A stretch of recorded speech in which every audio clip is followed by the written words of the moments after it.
If you manage a fleet, you know that feeling. That one bad day on the road can wipe out months of hard work.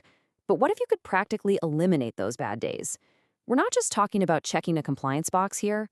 We're talking about turning safety from a nagging cost into your number one competitive advantage. Let's break down how a zero-incident culture can not only protect your people, but also seriously boost your bottom line. So here's what we're going to cover. First, we'll get real about the true cost of just one incident. Then, we'll define what a proactive, zero-incident vision actually looks like and give you a practical blueprint to build it. We'll also see how technology is a total game changer in all this. And finally, we'll look at the incredible, tangible return on investment that a great safety culture delivers. All right, let's dive right in with the tough stuff. When there's an incident, that repair bill you get, well, that's just the tip of a very, very expensive iceberg. The real damage, the stuff that truly hurts the business, is all happening right below the surface. So I want you to just take a second and think about it. For your business, right now, what's the true all-in cost of one serious incident? Not just the vehicle repair, but everything. Got a number in your head? Okay, hold on to it. I have a hunch the reality is probably a whole lot higher. You ready for this? The average cost for just one commercial vehicle accident that involves an injury is over $70,000. Let that sink in. $70,000. That's the kind of number that can derail an entire quarter. But believe it or not, that's still not the full picture. That 70 grand, that's just what you see on the surface. The real killer is what's lurking underneath. Your insurance premiums skyrocketing, the massive cost of vehicle and driver downtime where you're not making any money, a mountain of legal and admin fees. And then there's the stuff that's harder to measure, but just as damaging. Your company's reputation taking a hit and your team's morale just sinking. These are the costs that bleed you dry, month after month. Okay, so that's the high price of being reactive, of waiting for something to go wrong. So let's flip the script. Instead of just reacting to problems, let's start building a culture that prevents them from ever happening.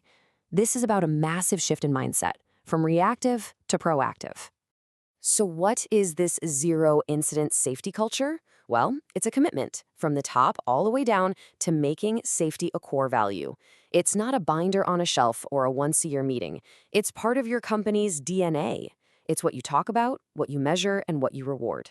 It's treating safety like the critical business function it is.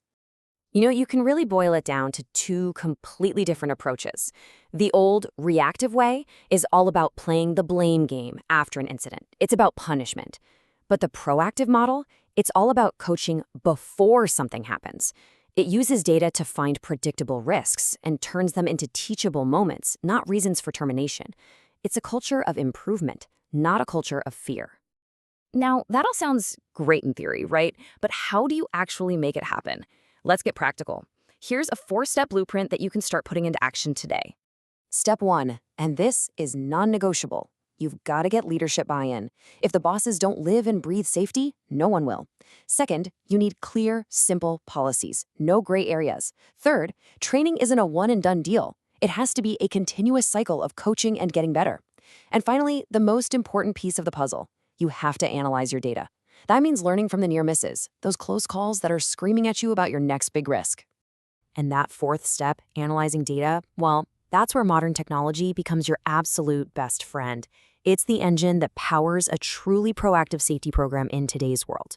Think about modern telematics platforms like the ones from providers such as Responsible Fleet GPS as your complete safety toolkit. You get everything you need: real-time alerts that catch risky behavior as it happens, individual driver scorecards that make coaching conversations easy and objective, and even automated maintenance schedules to prevent those breakdowns that can lead to accidents. It's data-driven safety all in one place. And here is exactly why that data is so critical. Look at this. These are the top causes of preventable crashes: speeding, harsh braking, aggressive acceleration. These are the very behaviors that lead to those $70,000 invoices. And these are precisely the things a good telematics system monitors, measures, and helps you coach your drivers on, tackling your biggest risks head-on. So this all leads to the big question, the one every executive and business owner asks: what's the ROI? Let me be clear, investing in a proactive safety culture isn't an expense. It is one of the highest return investments you can make in your business. It pays you back big time. And here's the proof. These are real-world numbers from fleets that commit to this stuff. We're talking about a potential 50% drop in incidents, a 15% reduction in fuel costs just from coaching for smoother driving. And how about a 25% decrease in insurance premiums? The numbers are right there. Safety pays. But if you need just one more statistic to light a fire under you, here it is. A mind-blowing 90% of all fleet incidents are preventable. Think about that for a second. 9 out of 10 collisions just don't have to happen. This isn't about luck.